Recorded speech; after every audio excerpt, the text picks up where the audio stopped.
Great morning, holy brothers and sisters, on this wealthy Wednesday of April 18th. It is also the 18th day of the Omer for those counting.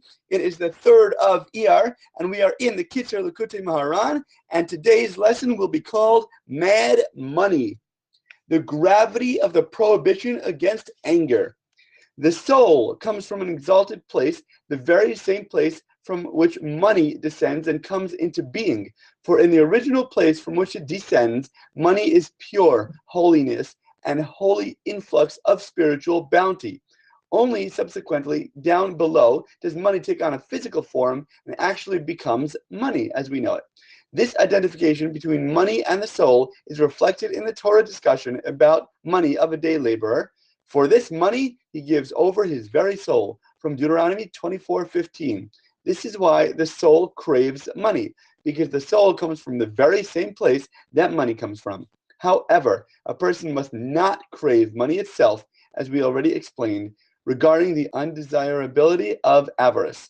Rather, he should yearn for and love the place from which money originates and descends.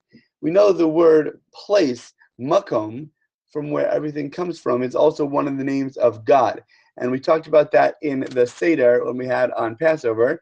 When we mentioned the 4 sons, we said the word makom, because makom, the word place, is always used in order to comfort, to know that those 4 sons, whether somebody's wise, somebody is unlearned or angry, somebody's too simple, somebody doesn't even know enough to ask a question, they're all coming from the same place, and we can always relate to somebody no matter where they are across the spectrum, to know that they're always connected to God and we have the same root. When somebody passes away, God forbid, in a house of mourning, we also use the word hamakom when we come to comfort them, to know that everything comes from God and everything is God, no matter what they're experiencing and no matter where they are still surrounded and within the place of God.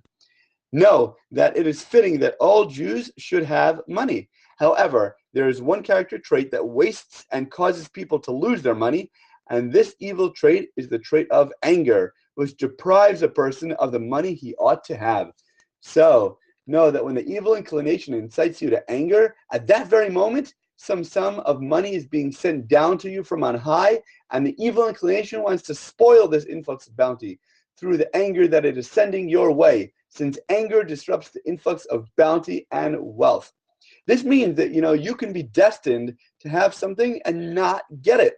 How is that possible?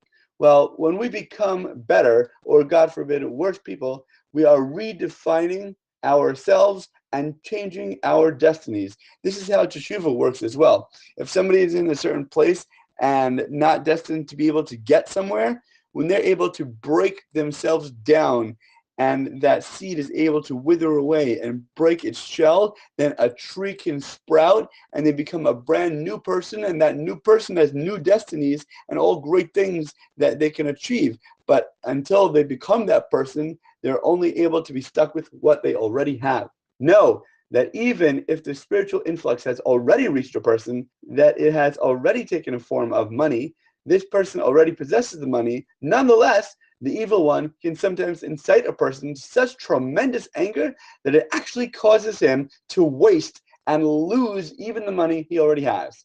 And may God guard us and rescue us from this despicable trait. Amen, and may it be His will.